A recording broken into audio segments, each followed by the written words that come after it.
Welcome back. मैं अंश मल्होत्रा। आज जो मैं वीडियो लेके आया हूँ वो है गवर्नमेंट बजट पे।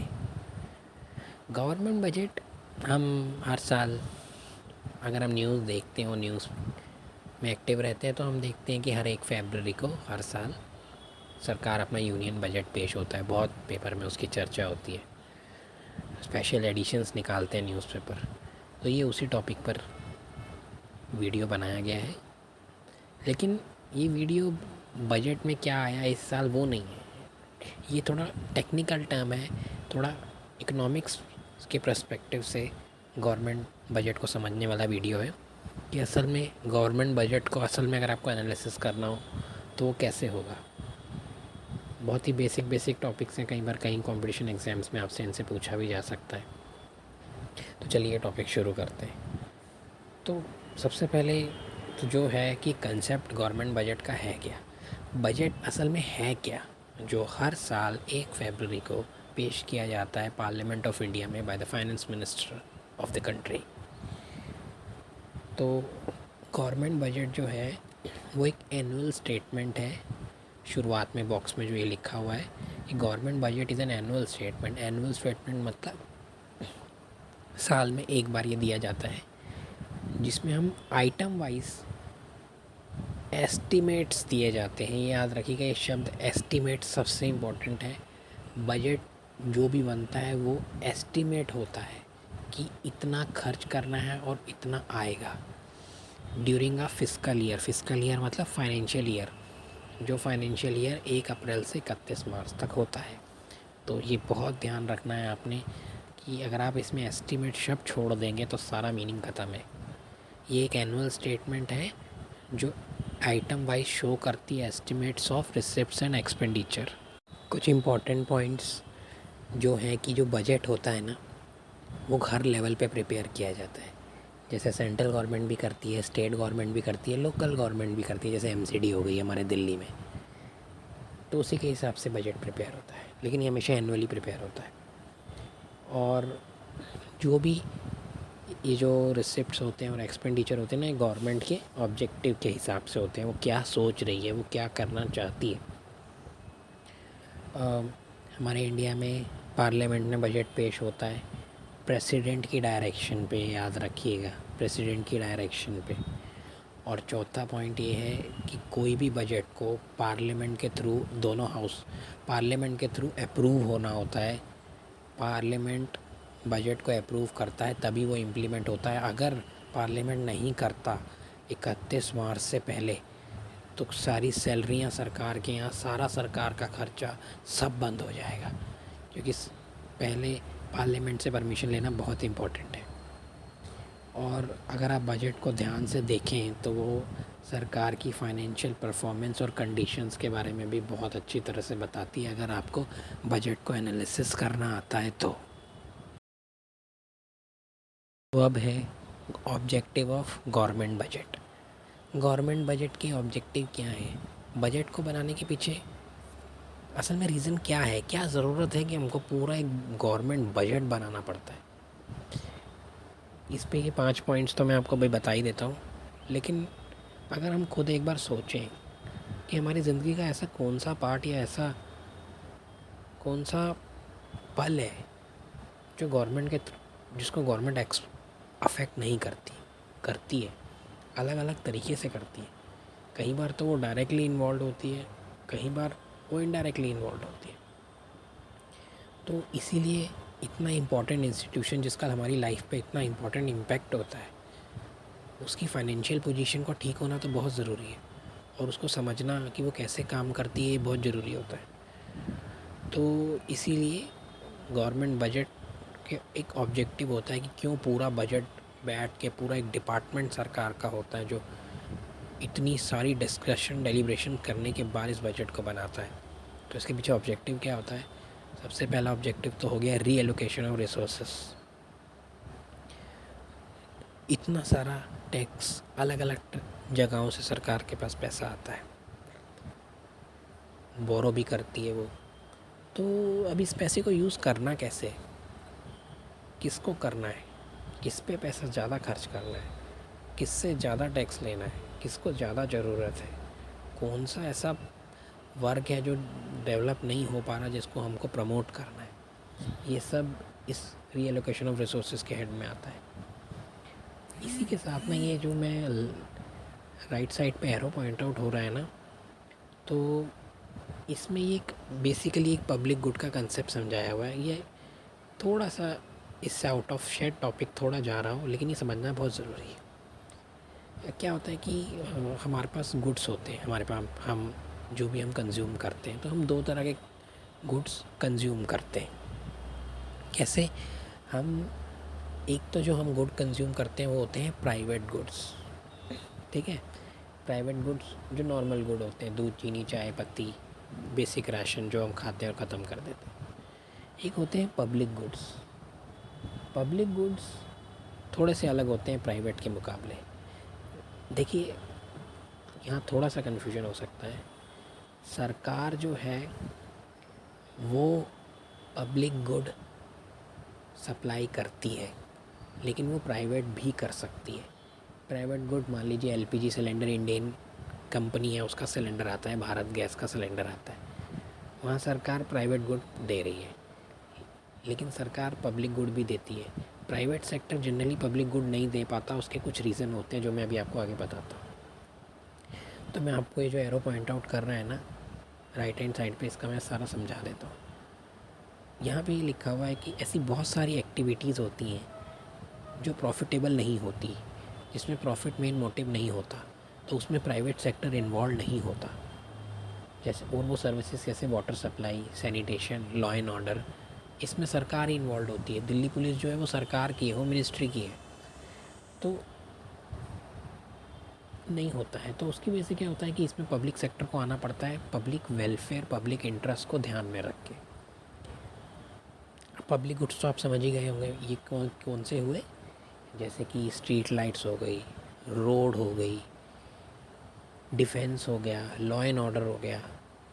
ये ऐसी गुड्स हैं, सर्विसेज हैं जो पब्लिक गुड की कैटेगरी में आती है। और इनकी प्रॉपर्टीज़ क्या होती हैं, कैसे आप कहोगे कि ये वाला गुड प्राइवेट है और ये वाला पब्लिक है। तो पब्लिक गुड की दो प्रॉपर्टी मैं आपको फटाफट समझा देता हूँ कि जो पब्लिक गुड हैं वो नॉन राइवलरस होते हैं। नॉन राइवलरस मतलब कि एक बार आपने ये गुड दे दिया, मार्केट में रिलीज़ कर दिया, तो इसका बेनिफिट लेने से आप जनरली किसी को रोक नहीं पाते हो। मुश्किल होता है किसी को रिस्ट्रिक्ट करना, क्योंकि मान लीजिए आपने कोई पार्क बना दिया, तो पार्क में एंट्री रोक देना कि भाई तूने टैक्स नहीं दिया, तेरे को पार्क में नहीं घुस सकता, ये नहीं हो पाता पब्लिक गुड में, कि वो नॉन राइवलरस होते हैं। आप पब्लिक गुड के बेनिफिट को रिस्ट्रिक्ट नहीं कर सकते, नहीं कर पाते हैं कई वजहों से। दूसरी प्रॉपर्टी होती है non excludable. In case of public good there is no possible way to exclude anyone from enjoying the benefit of the good.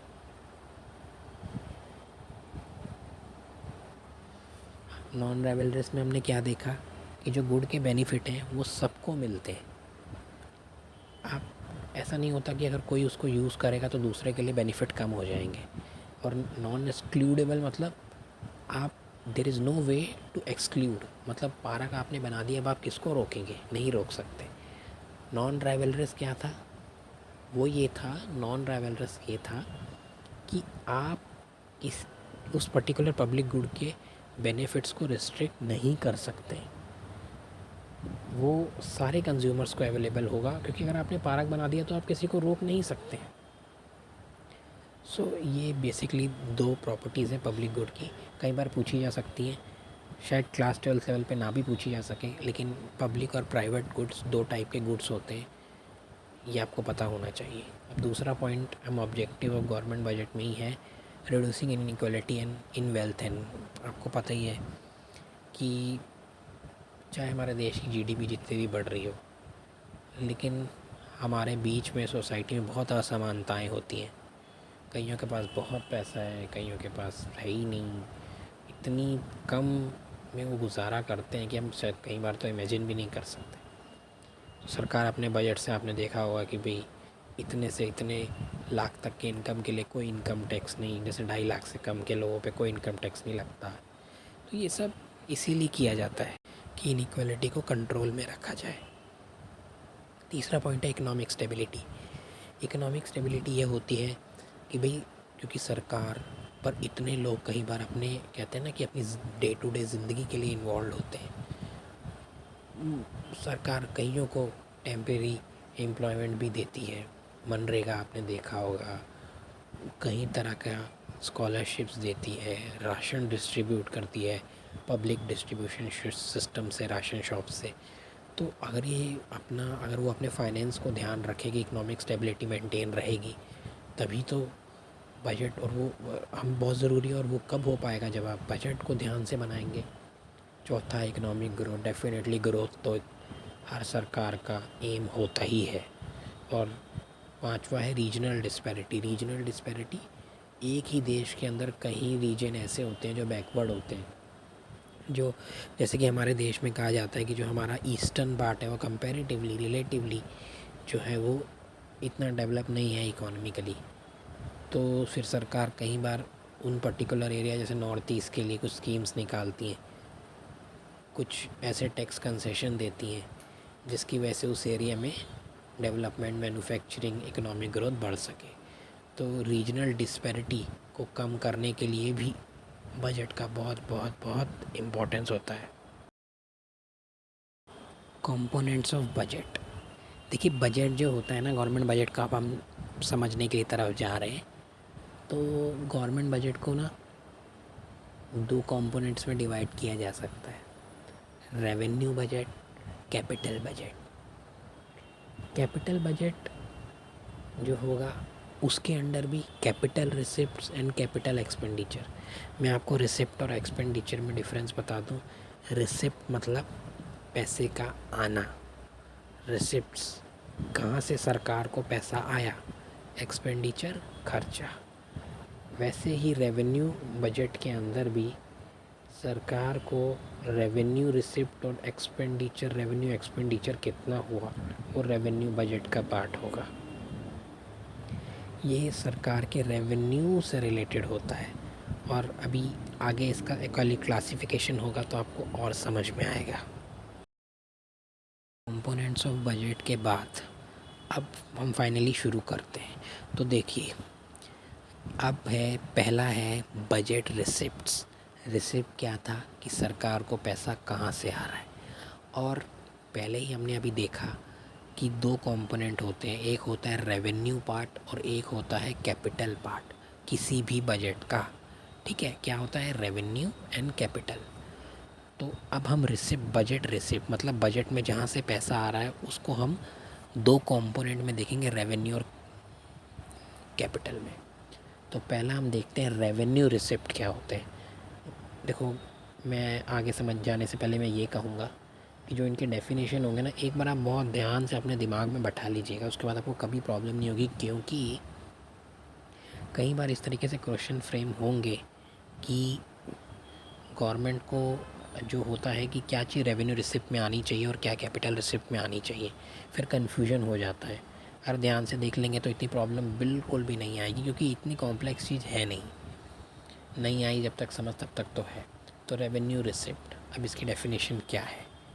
ये वो रिसिप्ट्स हैं, ये वो एरियाज़ है जहाँ से पैसा आता है जो ना ही सरकार के लिए कोई लायबिलिटी क्रिएट करेंगी या फिर ना ही वो कोई सरकार के एसेट में रिडक्शन करेंगी। ठीक है, रिडक्शन मतलब कमी करेंगी।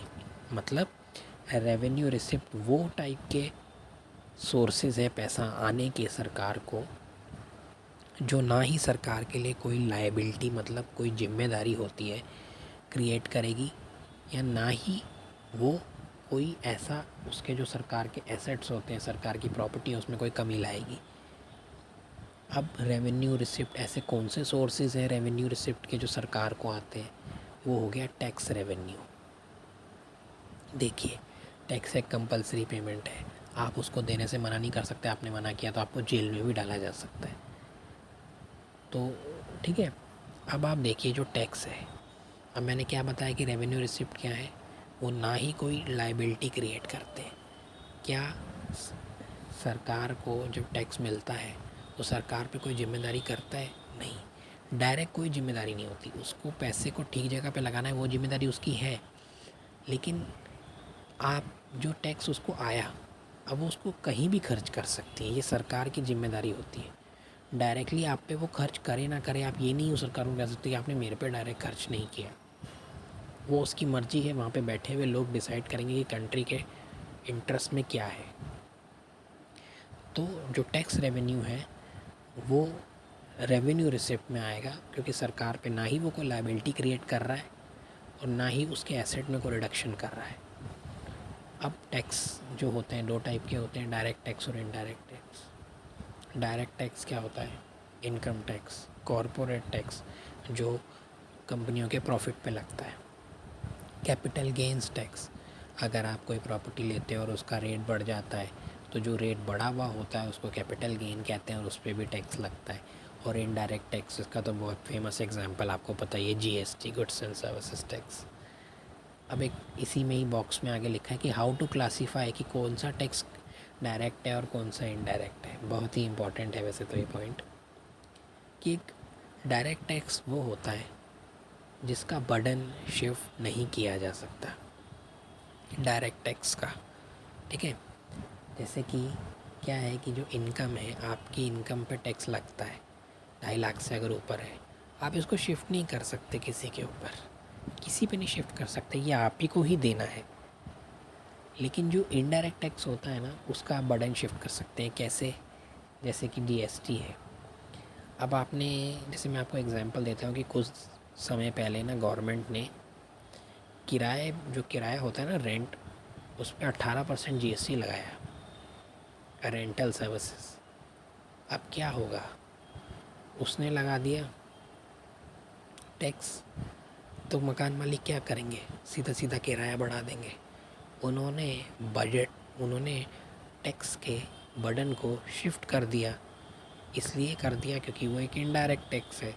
तो ये एक तरीका है दोनों टैक्स को डिफरेंशिएट करने का।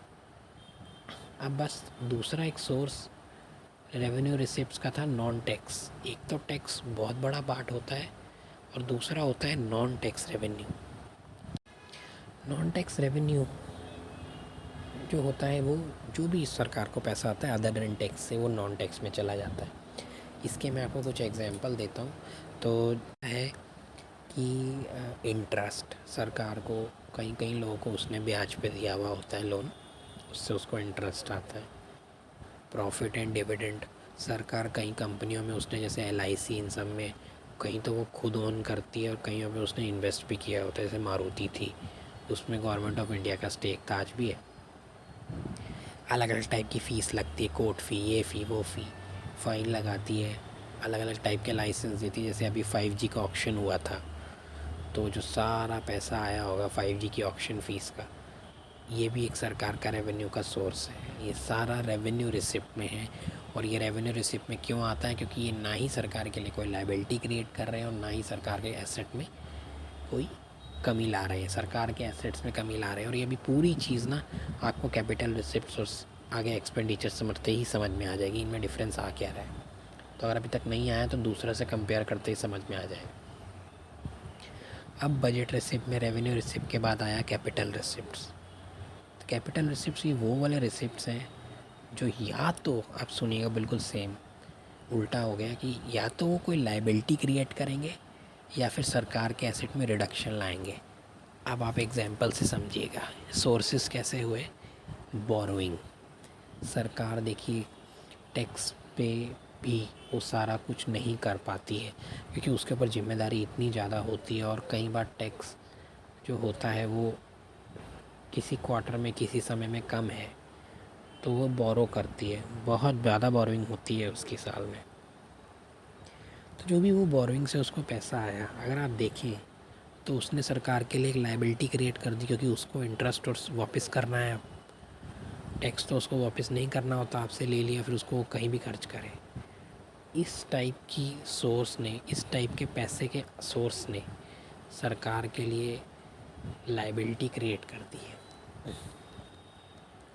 दूसरा है रिकवरी ऑफ लोन, है ना। तो जो ये हो गया आपका रिकवरी ऑफ लोन, ये सरकार के एसेट को कम कर दिया। अब थोड़ा आप यहाँ कंफ्यूज मत होइएगा, लोन का रिकवर होना उसके एसेट में रिडक्शन हो गया, क्योंकि एक लोन आपको इंटरेस्ट देता है ना, तो वो जो होता है बैलेंस शीट में एसेट में आता है, याद रखिएगा। रिकवरी ऑफ लोन, लोन का वापस आ जाना, ठीक है, प्लीज़ कंफ्यूज मत होइएगा। डिसइन्वेस्टमेंट, डिसइन्वेस्टमेंट बड़ा इंपॉर्टेंट टर्म है। सरकार अपना जो हिस्सेदारी होती है ना, आप अपनी फर्म्स में जब वो प्राइवेट को दे देती है, अपनी हिस्सेदारी को, अपनी शेयर होल्डिंग को कम कर देती है ना कंपनी में, तो उसको डिसइन्वेस्टमेंट कहते हैं। उसमें भी देख लीजिए, अब आप इन सारे कैपिटल सोर्स के रिसिप्ट के सोर्सेज को देख लीजिए, इसमें या तो सरकार का कोई लायबिलिटी क्रिएट हो रही है या उसके एसेट में रिडक्शन आ रहा है। स्मॉल सेविंग्स, ठीक है ना, ये भी लायबिलिटी करती हैं। आपने सुना होगा नेशनल सेविंग सर्टिफिकेट में इन्वेस्ट कर दो जी, किसान विकास पत्र में इन्वेस्ट कर दो जी। ये छोटी छोटी है कि आपके पास पैसा है तो आपने इनमें लगा दिया, आपको 7 साल बाद इतना इंटरेस्ट मिल जाएगा, एफडी टाइप की चीज़ें होती हैं। ये भी सरकार के लिए लायबिलिटी, क्योंकि सरकार को 7 साल बाद आपसे, अभी तो उसने पैसा ले लिया, अब आपको इस समय पे इंटरेस्ट के साथ उसे वापस करना है।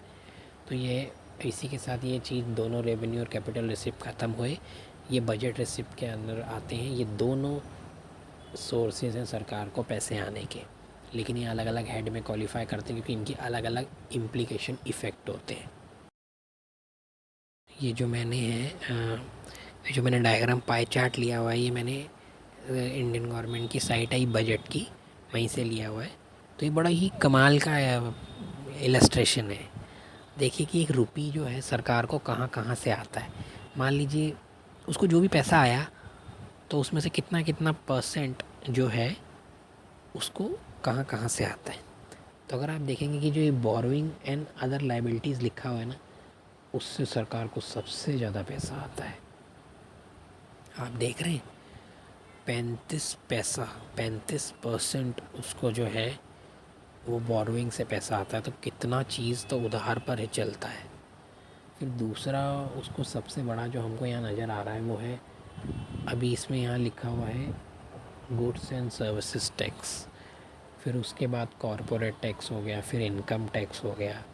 तो ऐसे ऐसे ही अलग अलग सोर्सेज हैं सरकार के, और इन सारे सोर्सेज को या तो आप कैपिटल रिसिप्ट में डाल सकते हो या रेवेन्यू रिसिप्ट में डाल सकते हो। तो ये पाई चार्ट मैंने वहाँ से निकाला है, ये आपको बहुत काम आएगा, और ये बिल्कुल लेटेस्ट वाले बजट का है जो इस साल 2022 और 23 में आया है। जैसे हमने बजट रिसिप्ट पढ़ा, वैसे ही बजट एक्सपेंडिचर हो गया। अब बजट एक्सपेंडिचर के अंदर भी वैसे ही बजट के 2 कंपोनेंट हो गए, जैसे रेवेन्यू एक्सपेंडिचर और कैपिटल एक्सपेंडिचर। तो हम पहले रेवेन्यू एक्सपेंडिचर पढ़ते हैं। तो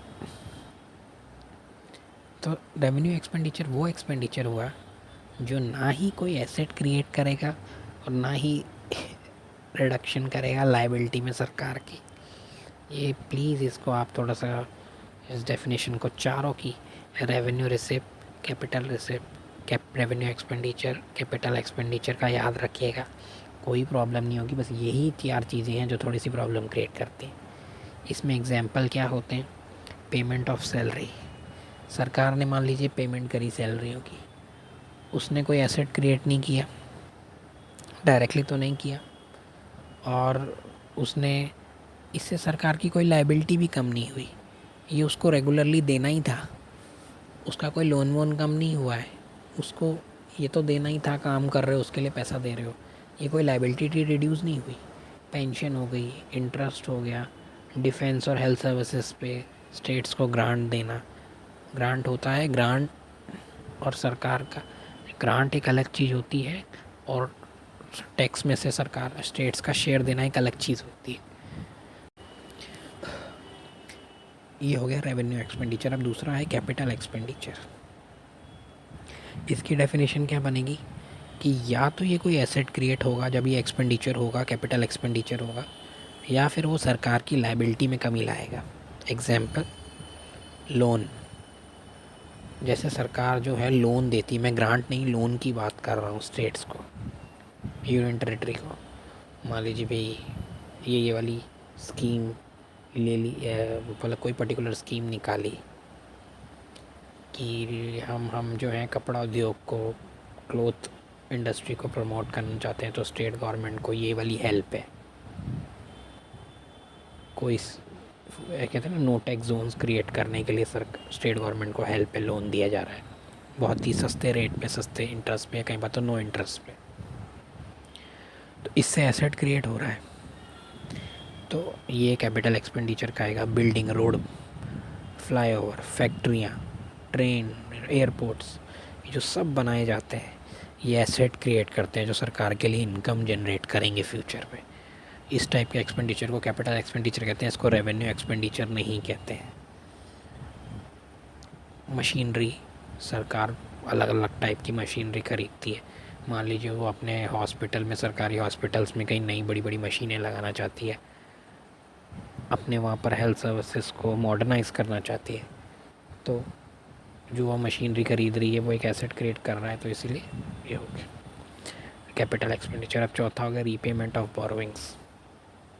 मान लीजिए सरकार जो है अब कुछ पैसा जो उसको आया उससे वो अपना लोन वापस करती है, तो उसकी लायबिलिटी में रिडक्शन हो गई, हुई ना, इसलिए कैपिटल एक्सपेंडिचर का इसको हम कहेंगे। जैसे मैंने आपको अभी बताया था कि 1 रुपये कहाँ से आता है सरकार को, वैसे ही कहाँ कहाँ जाता है उसको एक पाई चार्ट में ही बहुत अच्छी तरह से समझ में आएगा। तो अब आप इसमें ये देखेंगे कि इंटरेस्ट पेमेंट जो है वो 20% होता है, जितना भी सरकार खर्च करती है उसका 20% तो इंटरेस्ट में ही चला जाता है। इंटरेस्ट देने में अलग अलग जगहों से उसने बॉन्ड पे पैसा उठाया होता है, कभी किसी स्टेट को आरबीआई से लिया होता है, कई बार तो फ़ॉरेन से भी लिया हुआ होता है, जो बहुत डेंजरस हो जाता है किसी समय में, जो आज श्रीलंका सफ़र कर रहा है जैसे। दूसरा अगर आप देखेंगे तो वो है स्टेट का शेयर टैक्सेस और ड्यूटीज़ में। जो सेंट्रल गवर्नमेंट कई बार कई टैक्सेस जो वो कलेक्ट करती है ना, उसका शेयर वो स्टेट्स को देती है। उसमें से आज शायद 42% है जितना कलेक्ट हुआ उसका, ये ग्रांट से अलग होता है। तो उसके बाद उसको सैलरियाँ देनी होती हैं, फिर एक और बड़ा कंपोनेंट इसमें आ रहा है सेंट्रल सेक्टर स्कीम्स।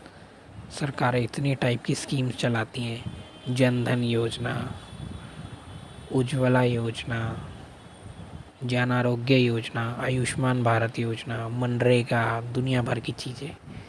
तो ये सब स्कीम में बहुत ज़्यादा पैसा जाता है। अब सब्सिडीज़ भी देती है सरकार इतनी तरह की, फर्टिलाइज़र पे सब्सिडी, फूड की सब्सिडी, जो इतना सस्ता राशन शॉप्स में मिलता है वो बहुत सब्सिडाइज़ किया हुआ होता है। आपकी एलपीजी पे सब्सिडी मिलती है, वो भी वैसे कई जगहों पे ख़त्म कर दी गई है लेकिन बहुत लोगों को मिलती है, जैसे कि उज्ज्वला योजना के अंदर जो आते हैं। तो आप देख ही सकते हैं कि रुपये कहाँ कहाँ जाता है। आखिरी टॉपिक है गवर्नमेंट डेफिसिट, इसके कुछ मेजर्स। देखिए डेफिसिट शब्द का तो मतलब ही ये होता है कि खर्चा इनकम से ज़्यादा होता है तो डेफिसिट होता है। हमारे घर में भी अगर खर्चा हम अपनी कमाई से ज़्यादा करते हैं तो डेफिसिट हो जाता है और फिर लड़ाई झगड़ा होता है। तो गवर्नमेंट डेफिसिट है, इसको अलग अलग तरीके से मेजर किया जाता है और ये बहुत ही 3 इम्पॉर्टेंट मेजर हैं जो न्यूमेरिकल फॉर्म में भी पूछे जा सकते हैं या आपसे डायरेक्ट भी पूछे जा सकते हैं पेपर में। इनका मतलब है क्या, जब अगर कोई रेवेन्यू, अगर हमें बजट में ये दिख रहा है कि रेवेन्यू डेफिसिट है, फिस्कल डेफिसिट है, प्राइमरी डेफिसिट है, तो इसका मतलब क्या होगा, ये आगे बॉक्सेस में जो एरो पॉइंट कर रहे हैं वो भी उसमें बता रहे हैं। तो हम पहला लेते हैं रेवेन्यू डेफिसिट। रेवेन्यू डेफिसिट क्या होता है, रेवेन्यू एक्सपेंडिचर में से रेवेन्यू रिसिप्ट माइनस करते हैं, और ये दोनों क्या होते हैं ये भी मैंने पूरे पीछे एक्सप्लेन किया। जब आप इन दोनों की वैल्यू में डिफरेंस करते हैं और इनमें रेवेन्यू एक्सपेंडिचर रेवेन्यू रिसिप्ट से ज़्यादा निकला तो रेवेन्यू डेफिसिट हो जाता है। इसका मतलब क्या होगा, इम्प्लीकेशंस क्या हुए कि भी सरकार जो है, जो उसको रेगुलरली और जो बार बार उसको खर्चा आ रहा है वो भी इसकी वो नहीं दे पा रही है, मीट नहीं कर पा रही है। रेकरिंग मतलब बार बार, जैसे कि बार बार क्या, सैलरियाँ हर महीने, पेंशन, इंटरेस्ट, ये देना ही होता है टाइम टू टाइम, वो भी उसका पूरा कवर नहीं हो पा रहा है रिसिप्ट से। गवर्नमेंट जो है डिस सेविंग कर रही है, डिस सेविंग मतलब अपनी सेविंग्स को यूज़ कर रही है। तीसरी होती है एक वार्निंग सिग्नल है सरकार को कि अपने एक्सपेंडिचर को कम करे वरना ये डेफिसिट आउट ऑफ कंट्रोल हो जाएगा और बहुत प्रॉब्लम क्रिएट करेगा। दूसरा है फिस्कल डेफिसिट, जिसका बहुत ज़्यादा चर्चा होता है और जो बहुत सबसे इम्पोर्टेंट भी है। फिस्कल डेफिसिट क्या होता है कि जो पूरा खर्चा हुआ और टोटल एक्सपेंडिचर में आपका रेवेन्यू एक्सपेंडिचर और कैपिटल एक्सपेंडिचर दोनों आएगा। पूरे एक्सपेंडिचर में से आप पूरे इनकम को माइनस करते हैं, लेकिन इनकम में सिर्फ आप बोरोइंग्स एक्सक्लूड कर देते हैं। याद है ना, कैपिटल रिसिप्ट्स में बोरिंग भी आती हैं, वो आप सिर्फ एक्सक्लूड करते हैं, बाकी सारा रेवेन्यू आप इंक्लूड करते हैं। इन लोगों को डिफरेंस में फिस्कल डेफिसिट आता है। सरकार बजट में हर साल अपना एस्टिमेटेड डेफिसिट को बताती है कि वो इतना परसेंट रखना चाहती है, इतना परसेंट रखना चाहती है, क्योंकि ये अगर आउट ऑफ कंट्रोल हुआ तो बहुत बहुत नुकसान हो जाता है, इंस्टेबिलिटी आ सकती है। और ये तो जो मैं आपको बहुत बेसिक लेवल पे इकोनॉमिक्स समझाता हूँ, बहुत ही सिंपल इकोनॉमी समझाता हूँ। अगर इस बात का मार्केट को अंदाज़ा हो जाए कि सरकार का हिसाब बहुत बिगड़ने वाला है, तो इसका करेंसी पे भी इफ़ेक्ट आ जाता है, आपका एक्सचेंज रेट। लेकिन अभी ये इतनी कॉम्प्लेक्सिटी पे नहीं जाना चाहिए। तो इसका इम्प्लीकेशन क्या होगा?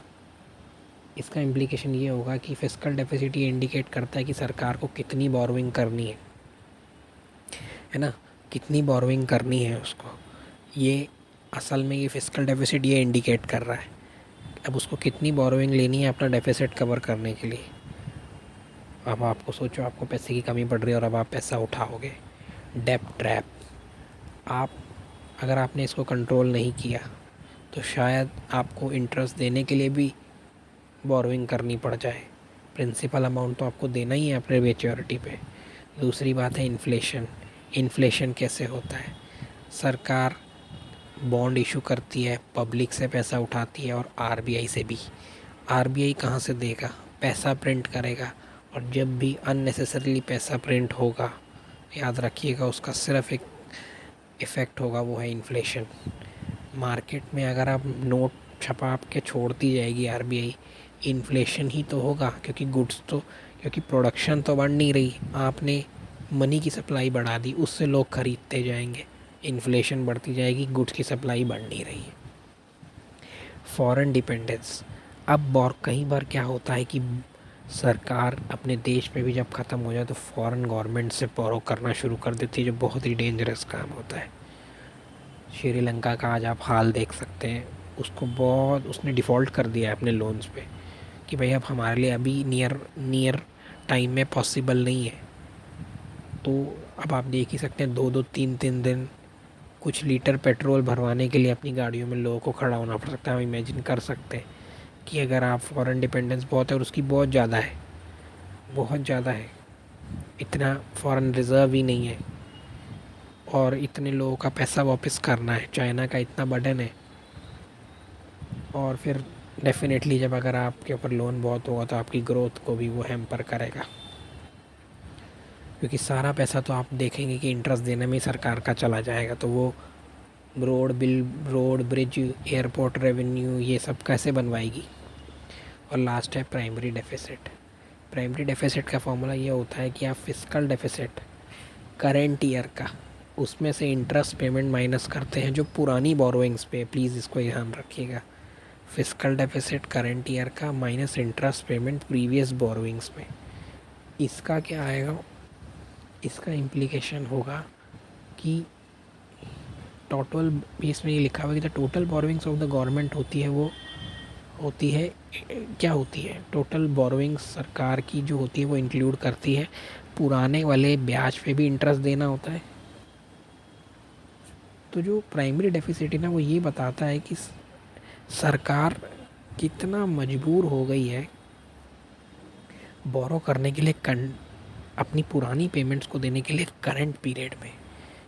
आप इसको समझिएगा, अगर आप ध्यान से समझिएगा कि फिस्कल डेफिसिट में से आप वो वाले इंटरेस्ट पेमेंट माइनस कर रहे हैं जो उसने प्रीवियस बोरोइंग पे दिए, देना है।